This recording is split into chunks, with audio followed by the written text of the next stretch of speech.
અને મોજી પાસે અભડાઈ સડાવવાનો, બે મજૂર કરવાનો. અને એ થાળી કોઈ દાડો છે પરુણમ કોમ નથી આવતી, રકાબી છે પરુણમ કોમ નથી આવતી. અને એ થાળીના રકાબીના કારણે બેરોને જેઠાણીમાં મોટા ઝઘડા થાય છે. તો શું કરવા રાખવું પડે? શું કરવા આપણે બેન દીકરી હવે ચોય પાણી ઉપાડીને લાવવાના છે તે પિત્તળના બેડા તમે ફરજિયાત આલો છો ખોટી અભડાઈ જગ્યા રોકાવા માટે. આ ભણેલા ગણેલા લોકોને કહું છું કે આવી પ્રથાઓ બંધ કરો, ખાલી રહોડા સેટ આલો.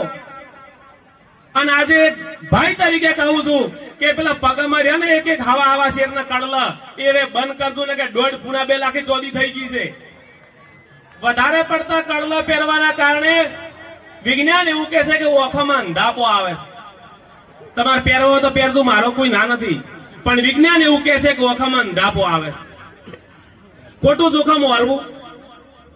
અને ખરેખર યુવાનો ખૂબ ભણજો, ખૂબ આગળ પ્રગતિ કરે એવી અમારી ઈચ્છા છે.